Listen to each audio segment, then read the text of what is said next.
Langit tampak memerah di ufuk barat, seakan memberikan isyarat bahwa sebuah peristiwa besar akan segera terjadi. Angin yang berhembus membawa aroma debu peperangan, menyelimuti bumi dengan suasana mencekam. Itulah masa di mana manusia berada di ambang perang terbesar sepanjang sejarah, sebuah peristiwa yang disebut dalam tradisi Islam sebagai Malhamah Al-Kubro. Di tengah kerusakan moral dan kezaliman yang merajalela, dunia telah sampai pada puncak kekacauan. Ketika manusia tenggelam dalam kegelapan, muncullah seorang pemimpin yang telah lama dinantikan, Imam Mahdi. Ia adalah sosok yang dijanjikan, seorang pemimpin dari keturunan Nabi Muhammad yang akan membawa umat Islam kembali ke jalan kebenaran. Imam Mahdi tidak datang dengan kemewahan atau kekuasaan duniawi, tetapi dengan kebijaksanaan dan keberanian untuk memimpin melawan kezaliman yang tak terbayangkan sebelumnya. Di tanah Syam, tempat yang disebut dalam banyak hadits sebagai pusat peristiwa akhir zaman, tanda-tanda peperangan mulai terlihat. Sebuah pasukan besar dari bangsa Romawi yang diidentifikasi sebagai kekuatan dunia barat telah berkumpul. Dengan kekuatan militer yang luar biasa, mereka berencana untuk menguasai dunia dan memadamkan cahaya keimanan dari muka bumi. Namun, umat Islam tidak tinggal diam. Dari penjuru dunia, mereka bersatu di bawah kepemimpinan Imam Mahdi. Hadits menyebutkan bahwa dari wilayah Khurasan, sekarang mencakup Iran dan Afghanistan, muncul pasukan dengan bendera hitam. Mereka adalah para pejuang yang penuh keimanan, bergerak menuju Syam untuk bergabung dalam pertempuran besar ini. Di sisi lain, tanah Syam menjadi saksi penderitaan yang belum pernah terjadi sebelumnya. Kota-kota hancur, langit dipenuhi asap, dan suara ratapan menggema di mana-mana. Namun, di tengah kehancuran itu, semangat jihad umat Islam justru semakin berkobar. Mereka percaya bahwa pertempuran ini bukan sekadar perang fisik, tetapi juga ujian iman yang akan menentukan nasib umat manusia.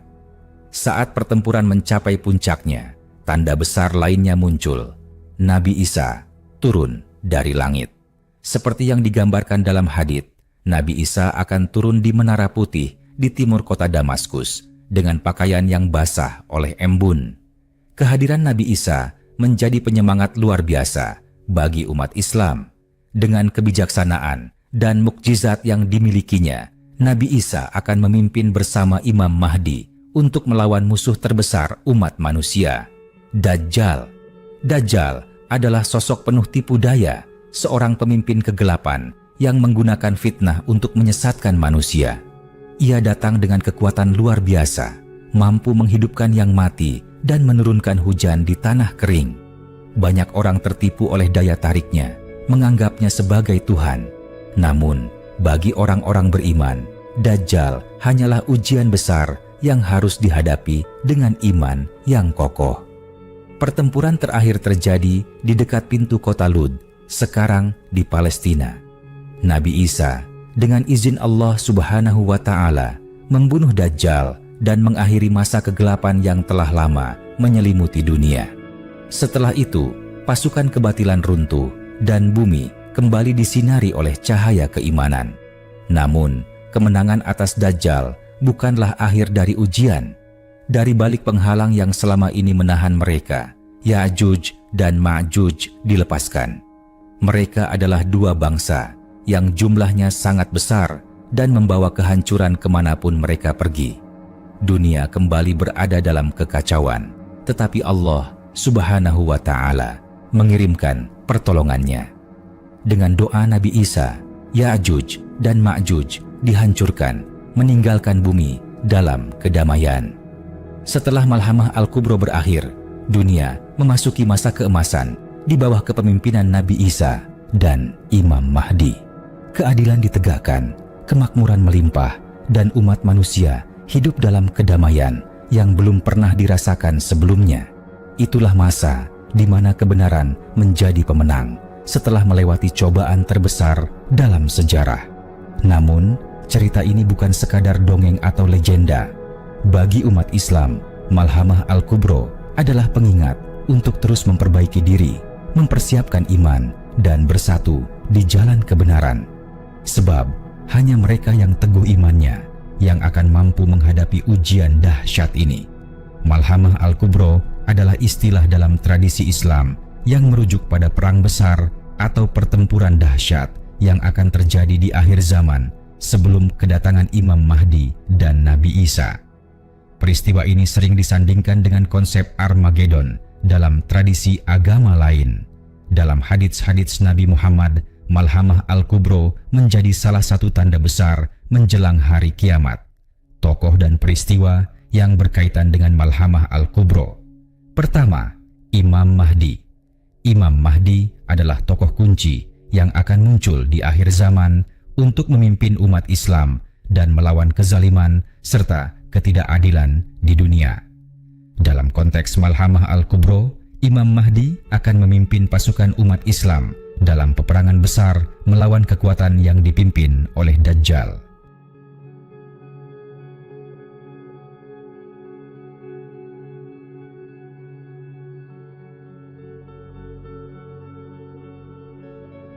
Kedua, Nabi Isa.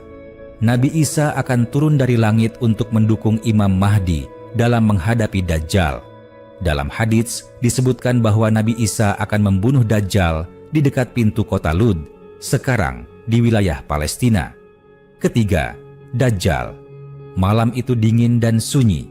Bumi seperti menahan napas, menunggu sebuah peristiwa besar yang sudah lama dinubuatkan. Di tengah keheningan, suara-suara dari hadits Nabi Muhammad seolah menggema, memberikan peringatan kepada umat manusia. Akan datang sebuah perang besar, Malhamah Al-Kubro, dan dari balik tirai kegelapan, seorang tokoh penuh tipu daya akan muncul, Dajjal, yang membawa fitnah terbesar sepanjang zaman. Kisah dimulai di Tanah Syam, sebuah wilayah yang menjadi jantung sejarah akhir zaman. Bangsa Romawi yang dalam konteks modern sering diasosiasikan dengan kekuatan barat, telah mengerahkan pasukan besar. Mereka datang bukan hanya untuk berperang, tetapi untuk melumpuhkan keimanan, menggantinya dengan sistem yang dipenuhi keserakahan dan kezaliman. Dunia telah memasuki masa penuh kerusakan. Ketidakadilan merajalela, hati manusia dikuasai keserakahan, dan agama ditinggalkan oleh banyak orang. Namun, di tengah kegelapan itu, muncul seorang pemimpin yang dijanjikan. Imam Mahdi, sosok yang Allah Subhanahu wa Ta'ala pilih untuk memimpin umat Islam dalam peperangan yang menentukan ini. Dengan kebijaksanaannya, Imam Mahdi mempersatukan umat Islam yang tercerai-berai. Pasukan bendera hitam dari Khurasan bergerak menuju Syam untuk mendukung perjuangannya. Mereka adalah para pejuang yang beriman, siap mengorbankan segalanya demi mempertahankan kebenaran. Ketika Malhamah Al-Kubro berlangsung, tanda besar lainnya muncul. Dari sebuah tempat yang dirahasiakan, seorang tokoh menakutkan akhirnya muncul ke hadapan dunia. Ia adalah Dajjal, seorang pria bermata satu yang penuh tipu daya. Wajahnya menyiratkan kesombongan dan setiap langkahnya membawa fitnah. Ia datang dengan kekuatan yang membuat manusia tercengang, mampu menurunkan hujan di tanah tandus, membuat sungai mengalir, dan bahkan menghidupkan yang telah mati. Dengan kekuatan itu, ia mengaku sebagai Tuhan dan meminta manusia untuk menyembahnya. Dajjal menggunakan kelemahan manusia sebagai senjata utamanya. Ia menawarkan kekayaan, makanan, dan kenyamanan kepada mereka yang tunduk padanya. Banyak yang tertipu oleh tipu dayanya, termasuk mereka yang imannya rapuh. Dajjal menjanjikan surga, tetapi sebenarnya membawa neraka. Ia menciptakan dunia yang penuh ilusi, di mana kebenaran menjadi kabur dan kebatilan tampak benar. Peperangan di Syam menjadi semakin dahsyat. Pasukan Imam Mahdi menghadapi musuh-musuh dari bangsa Romawi dan para pengikut Dajjal yang jumlahnya sangat besar. Saat itulah fitnah Dajjal mulai terasa semakin nyata. Ia bergerak ke medan perang, memanfaatkan kekuatannya untuk memecah belah umat Islam. Di tengah kegelisahan, para pengikut Imam Mahdi tetap bertahan, meskipun jumlah mereka lebih sedikit dibandingkan musuh. Dalam sebuah hadits disebutkan bahwa Imam Mahdi dan pasukannya akan mengalami tekanan yang luar biasa. Mereka berkumpul di Damaskus, berdoa kepada Allah Subhanahu wa Ta'ala untuk pertolongan. Di saat kritis itulah sebuah kejadian luar biasa terjadi. Di atas menara putih di timur kota Damaskus, langit terbuka. Nabi Isa turun dari langit, mengenakan pakaian putih yang basah oleh embun, dengan kedua tangannya bersandar pada sayap malaikat. Turunnya Nabi Isa menjadi tanda harapan baru bagi umat Islam. Ia datang bukan hanya untuk menyelamatkan mereka, tetapi juga untuk menghancurkan fitnah terbesar yang dibawa oleh Dajjal. Nabi Isa bergabung dengan Imam Mahdi dan bersama-sama mereka memimpin pasukan kebenaran. Pertempuran mencapai klimaksnya di sebuah tempat bernama Lud, sebuah kota di Palestina. Di sanalah Dajjal menemui ajalnya. Nabi Isa dengan izin Allah Subhanahu wa Ta'ala membunuhnya, mengakhiri fitnah yang telah membuat dunia dalam kekacauan. Setelah Dajjal terbunuh, umat Islam merasakan kemenangan besar. Namun, ujian belum sepenuhnya berakhir. Fitnah lain akan segera datang dengan dilepaskannya Ya'juj dan Ma'juj, dua bangsa yang akan membawa kehancuran besar. Namun, seperti sebelumnya, Allah Subhanahu wa Ta'ala memberikan perlindungan kepada umatnya. Malhamah Al-Kubro bukan hanya perang fisik, tetapi juga perang spiritual. Dalam perang ini, hanya mereka yang memiliki iman kuat yang akan bertahan. Kisah ini menjadi peringatan bagi semua generasi bahwa akhir zaman bukanlah sekadar misteri, tetapi sebuah kenyataan yang harus dipersiapkan. Keempat, Ya'juj dan Ma'juj. Langit baru saja kembali cerah setelah debu peperangan Malhamah Al-Kubro mengendap. Kemenangan telah diraih oleh pasukan kebenaran yang dipimpin oleh Imam Mahdi dan Nabi Isa, serta runtuhnya fitnah besar yang dibawa Dajjal. Dunia yang hancur oleh peperangan perlahan mulai bernafas kembali. Namun, kedamaian itu hanya sementara.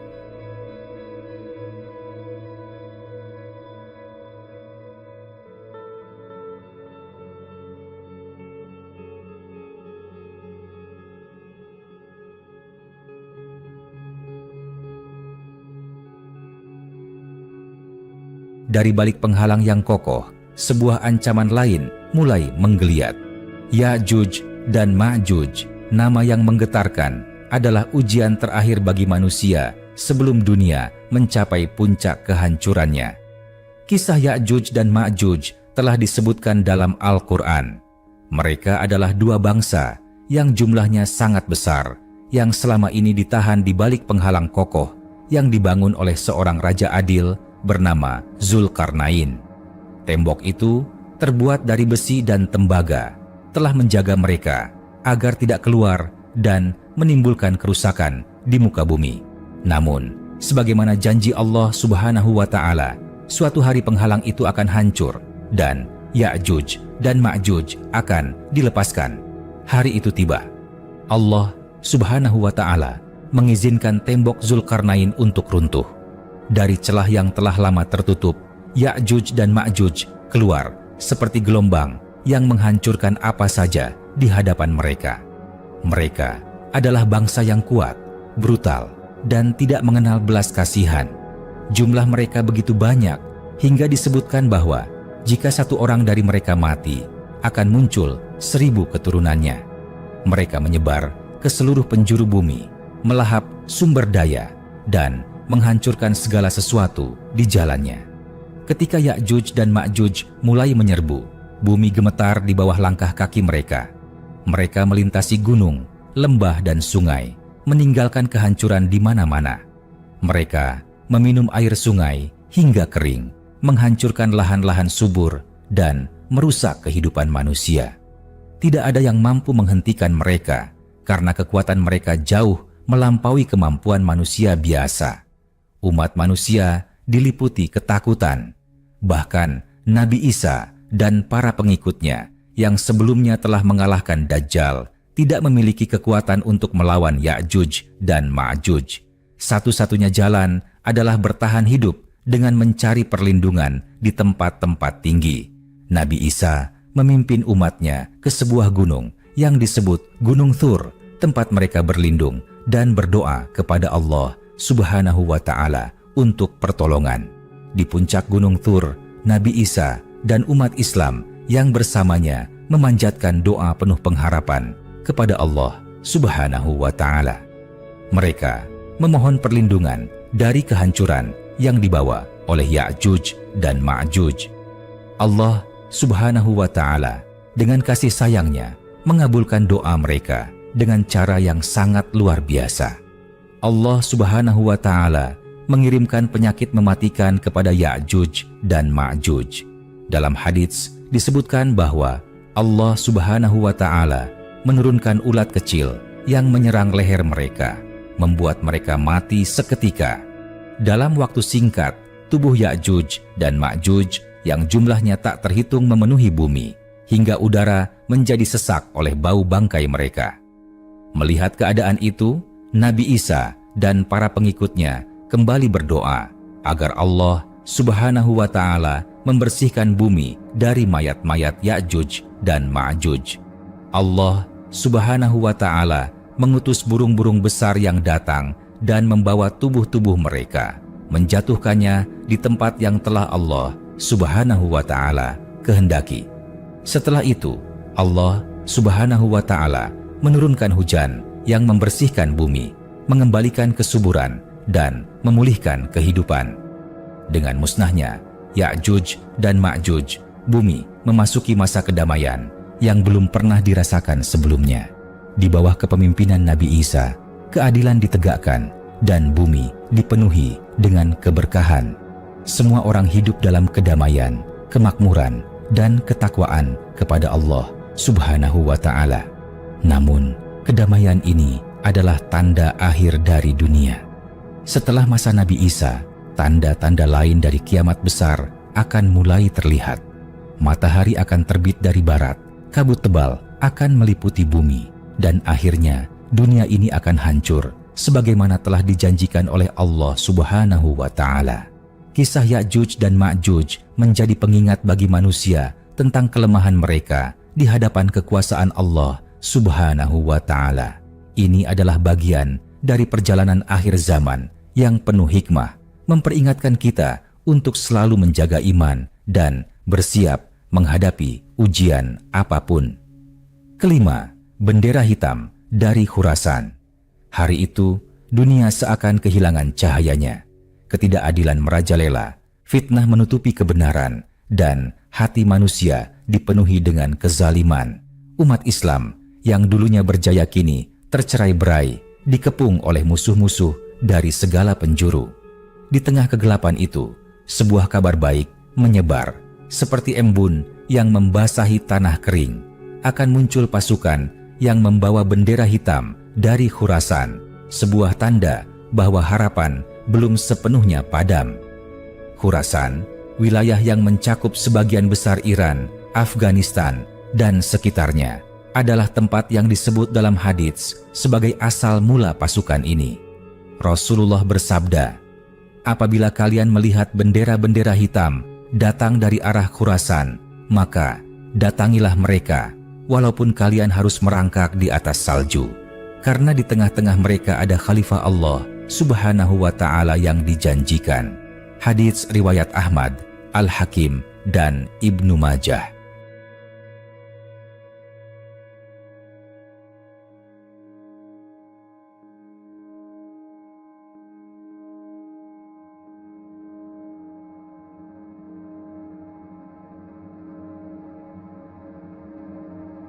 Hadits riwayat Ahmad, Al-Hakim, dan Ibnu Majah. Berita tentang pasukan ini menjadi penghibur bagi mereka yang masih bertahan di jalan kebenaran. Namun, siapa mereka? Dan kapan mereka akan muncul? Pertanyaan ini menggantung di hati umat Islam yang tengah menanti seorang pemimpin yang akan membawa mereka keluar dari masa kegelapan. Di suatu masa yang penuh gejolak, seorang pemuda dari keturunan Nabi Muhammad akan dipilih oleh Allah Subhanahu wa Ta'ala untuk memimpin umat Islam. Ia adalah Imam Mahdi, sosok yang dijanjikan dalam banyak hadits. Imam Mahdi tidak meminta kekuasaan, tetapi Allah Subhanahu wa Ta'ala memilihnya untuk menyelamatkan umat dari kezaliman. Ia akan memimpin umat menuju perbaikan, dan di bawah kepemimpinannya, pasukan bendera hitam dari Khurasan akan bergerak. Ketika Imam Mahdi mulai menegakkan kebenaran, dunia berada di ambang perang besar, Malhamah Al-Kubro. Musuh-musuh Islam berkumpul, berencana untuk menghancurkan cahaya terakhir keimanan. Saat itulah pasukan bendera hitam yang sebelumnya tersembunyi di Khurasan bergerak seperti gelombang yang tak terbendung. Mereka bukan pasukan biasa. Orang-orang dalam pasukan ini adalah mereka yang imannya begitu kokoh. Mereka meninggalkan harta, keluarga, dan kenyamanan dunia demi berjuang di jalan Allah Subhanahu wa Ta'ala. Bendera hitam yang mereka bawa bukan sekadar simbol, tetapi tanda bahwa mereka membawa janji Allah Subhanahu wa Ta'ala untuk menegakkan keadilan di muka bumi. Dari Khurasan, pasukan ini bergerak melewati lembah, gunung, dan padang pasir. Tidak ada rintangan yang mampu menghentikan mereka, karena hati mereka dipenuhi keyakinan kepada Allah Subhanahu wa Ta'ala. Mereka tahu bahwa tujuan mereka adalah bertemu dengan Imam Mahdi di Syam untuk bersatu di bawah panji kebenaran. Dalam perjalanan mereka, berita tentang pasukan ini menyebar. Banyak orang bergabung, meninggalkan segala yang mereka miliki untuk ikut berjuang. Pasukan bendera hitam semakin besar, dan dimanapun mereka lewat, semangat umat Islam kembali menyala. Mereka membawa harapan di tengah keputusasaan, cahaya di tengah kegelapan. Akhirnya, pasukan bendera hitam tiba di Syam, tempat di mana Imam Mahdi telah menanti. Pertemuan itu penuh haru. Mereka bersumpah setia kepada Imam Mahdi, menyerahkan hidup mereka untuk mendukung perjuangannya. Di bawah kepemimpinan Imam Mahdi, pasukan bendera hitam menjadi kekuatan yang tidak bisa dilawan oleh musuh-musuh Islam. Namun, ini bukan akhir cerita. Perjalanan mereka baru saja dimulai. Pasukan ini akan menjadi tulang punggung dalam Malhamah Al-Kubro, perang besar yang menjadi salah satu tanda akhir zaman. Mereka akan melawan musuh-musuh yang jumlahnya jauh lebih besar, tetapi dengan izin Allah Subhanahu wa Ta'ala, mereka akan menang. Di saat-saat tergelap, pasukan bendera hitam akan menjadi simbol bahwa kebenaran akan selalu mengalahkan kebatilan. Bendera hitam dari Khurasan adalah pengingat bahwa meskipun dunia diliputi kegelapan, harapan selalu ada. Pasukan ini bukan hanya cerita masa depan, tetapi juga pengingat bagi kita untuk memperkuat iman, mempersiapkan diri, dan bersatu dalam kebenaran. Sebab kemenangan tidak hanya bergantung pada jumlah pasukan, tetapi pada keteguhan hati dan pertolongan Allah Subhanahu wa Ta'ala. Keenam, perang besar antara Romawi dan Muslim. Di bawah langit yang memerah, suara genderang perang menggema di seluruh penjuru bumi. Tanah berguncang oleh derap ribuan kuda, dan suara pedang beradu terdengar seperti guntur yang memekakan telinga. Inilah Malhamah Al-Kubro, perang besar yang telah lama dinubuatkan dalam hadits Rasulullah, di mana umat Islam akan berhadapan dengan pasukan besar dari bangsa Romawi. Pertempuran ini bukan hanya perang fisik, tetapi sebuah ujian besar yang akan menentukan nasib umat manusia di akhir zaman. Dunia berada di masa penuh kekacauan, ketidakadilan merajalela, dan umat manusia hidup dalam ketakutan. Bangsa Romawi yang sering diidentifikasi sebagai kekuatan barat telah bersatu di bawah panji kekuatan duniawi. Mereka memandang Islam sebagai ancaman terakhir yang harus dihancurkan agar dominasi mereka menjadi mutlak. Di sisi lain, umat Islam yang tercerai-berai mulai bangkit di bawah kepemimpinan Imam Mahdi, seorang pemimpin yang dijanjikan oleh Allah Subhanahu wa Ta'ala untuk membela kebenaran di masa akhir zaman. Ketegangan memuncak ketika bangsa Romawi mengirim utusan kepada umat Islam, meminta agar seorang Muslim yang mereka lindungi diserahkan kepada mereka. Imam Mahdi sebagai pemimpin yang adil menolak permintaan itu. Penolakan tersebut menjadi pemantik perang besar. Bangsa Romawi memobilisasi pasukan dari seluruh penjuru dunia, menyusun kekuatan yang begitu besar sehingga manusia yang melihatnya merasa gentar. Namun, umat Islam tidak gentar. Mereka percaya bahwa Allah Subhanahu wa Ta'ala akan menolong mereka.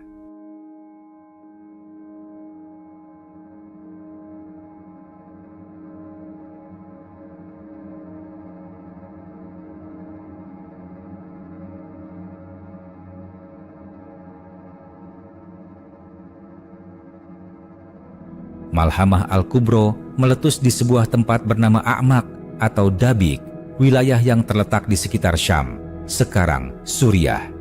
Pasukan Romawi datang dengan kekuatan yang luar biasa, membawa bendera dari berbagai kerajaan mereka. Di sisi lain, pasukan Muslim yang dipimpin oleh Imam Mahdi bersiap dengan tekad dan iman yang kokoh. Dalam hadits disebutkan bahwa pertempuran ini akan berlangsung begitu sengit. Rasulullah bersabda, "Kalian akan berdamai dengan bangsa Romawi, lalu kalian dan mereka akan memerangi musuh bersama-sama. Kalian akan menang dan memperoleh harta rampasan perang. Kemudian kalian kembali, tetapi mereka mengkhianati kalian dan mereka berperang melawan kalian di bawah 80 bendera. Setiap bendera terdiri dari 12.000 pasukan." Hadits riwayat Ahmad, Abu Dawud, dan Ibnu Majah. Pasukan Muslim yang lebih kecil dibandingkan pasukan Romawi tetap bertahan. Mereka adalah orang-orang yang telah mempersiapkan diri secara ruhani dan jasmani, percaya bahwa kemenangan tidak ditentukan oleh jumlah pasukan, tetapi oleh keimanan kepada Allah Subhanahu wa Ta'ala. Pertempuran berlangsung selama beberapa hari, dan setiap harinya menjadi saksi pengorbanan yang luar biasa.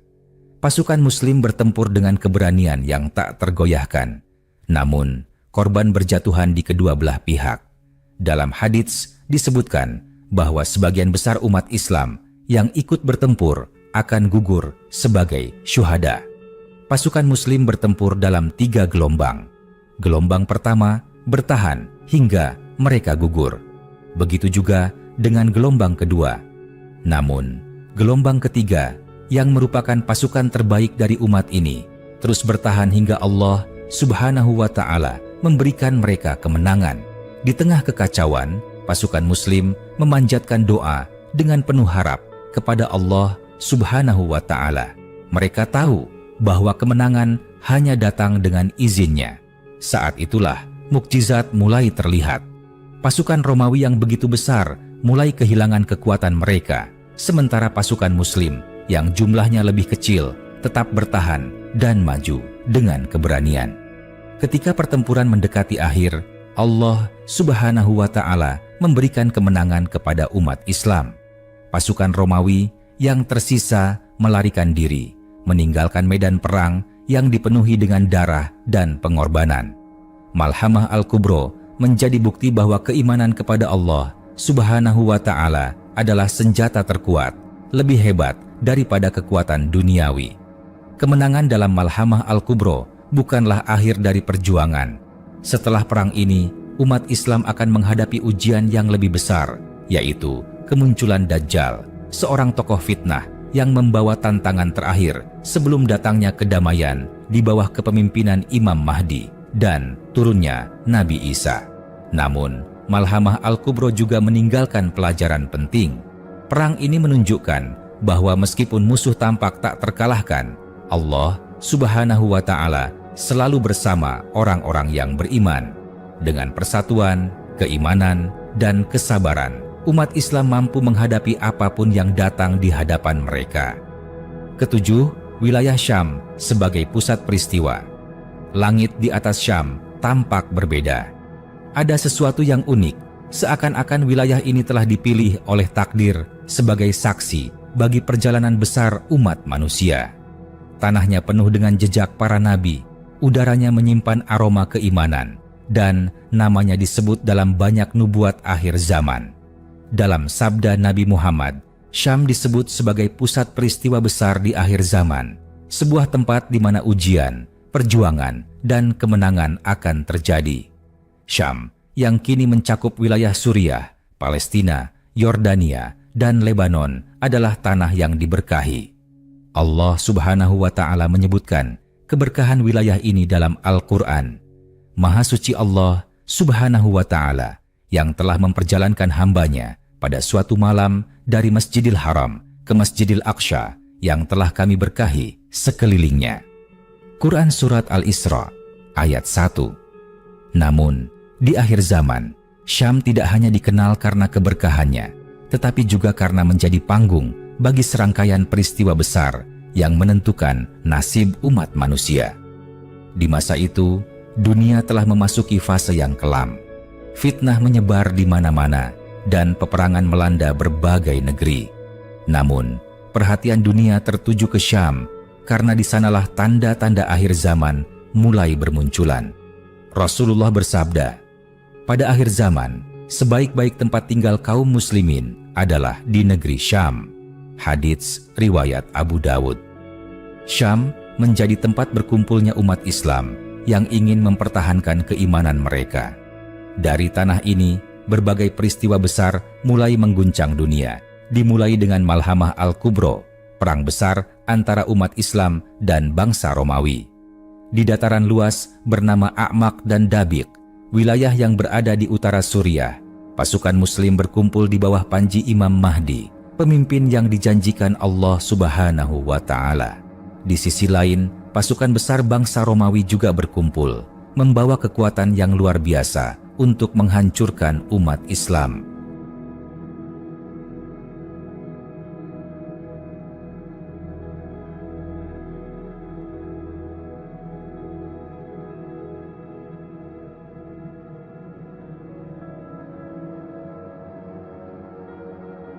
Syam menjadi saksi pertempuran yang belum pernah terjadi sebelumnya. Ribuan, bahkan jutaan nyawa melayang. Tanah Syam yang sebelumnya penuh keberkahan kini diliputi darah dan kehancuran. Namun, di tengah kekacauan itu, umat Islam tetap bertahan, percaya bahwa tanah ini adalah tempat di mana mereka harus memperjuangkan kebenaran. Malhamah Al-Kubro bukan hanya tentang perang, tetapi juga ujian iman. Umat Islam yang tersisa di Syam adalah mereka yang teguh, mereka yang tahu bahwa kemenangan hanya akan datang dengan pertolongan Allah Subhanahu wa Ta'ala. Setelah Malhamah Al-Kubro berakhir dengan kemenangan umat Islam, peristiwa berikutnya mulai menghantui dunia. Dajjal, sosok fitnah terbesar, muncul di dunia dengan tipu dayanya. Ia bergerak dari satu tempat ke tempat lain, membawa kehancuran dan menyesatkan banyak orang. Namun, Nabi Muhammad telah memperingatkan umatnya bahwa Dajjal tidak akan mampu memasuki dua kota suci, Makkah dan Madinah, tetapi ia akan mendekati Syam. Di sana, ia menebar fitnah, menantang umat Islam untuk menyerah kepadanya. Syam kembali menjadi pusat perlawanan, tempat umat Islam yang tersisa berkumpul untuk melawan fitnah besar ini. Di tengah kekacauan yang diciptakan Dajjal, sebuah kejadian luar biasa terjadi di Syam. Di kota Damaskus, tepatnya di Menara Putih di sisi timur, Nabi Isa turun dari langit. Rasulullah menggambarkan turunnya Nabi Isa dengan jelas. Nabi Isa akan turun di Menara Putih, mengenakan dua pakaian berwarna kekuningan, dan kedua tangannya bersandar pada sayap malaikat. Ketika ia menundukkan kepala, tetesan air akan jatuh darinya, dan ketika ia mengangkatnya, tetesan seperti mutiara akan berjatuhan. Hadits riwayat Muslim. Turunnya Nabi Isa menjadi titik balik. Beliau memimpin umat Islam dari Syam untuk melawan Dajjal dan akhirnya membunuhnya di pintu kota Lud, sekarang di Palestina. Setelah Dajjal hancur, bumi kembali disinari oleh cahaya kebenaran. Syam yang sebelumnya penuh kehancuran menjadi saksi awal dari era kedamaian. Syam tidak pernah menjadi tempat yang netral. Dalam setiap peristiwa akhir zaman, tanah ini menjadi titik fokus. Ia adalah tempat berkumpulnya orang-orang beriman, tetapi juga tempat ujian terbesar. Keberkahan Syam adalah pengingat bahwa tanah ini telah dipilih Allah Subhanahu wa Ta'ala sebagai pusat perjuangan kebenaran. Namun, di balik itu semua, Syam mengajarkan manusia bahwa di tengah ujian besar ada keberkahan yang menunggu. Di tanah ini, kebenaran akan selalu bangkit dan keimanan akan selalu menang, tidak peduli seberapa besar fitnah yang melanda. Syam menjadi simbol harapan, perjuangan, dan keimanan bagi umat Islam. Kisahnya adalah pengingat bahwa tanah yang diberkahi ini akan selalu menjadi pusat peristiwa besar hingga akhir zaman. Hadits tentang Malhamah Al-Kubro. Rasulullah bersabda, "Tidak akan terjadi hari kiamat hingga bangsa Romawi turun ke A'maq atau di Dabik. Lalu datanglah suatu pasukan dari Madinah yang termasuk penduduk bumi terbaik pada saat itu." Hadits riwayat Muslim. Malhamah Al-Kubro adalah peristiwa yang menggambarkan ujian besar bagi umat manusia, terutama umat Islam, dalam mempertahankan iman di tengah fitnah dan kerusakan. Peristiwa ini juga menjadi pengantar bagi datangnya masa keemasan di bawah kepemimpinan Imam Mahdi dan Nabi Isa setelah kehancuran Dajjal.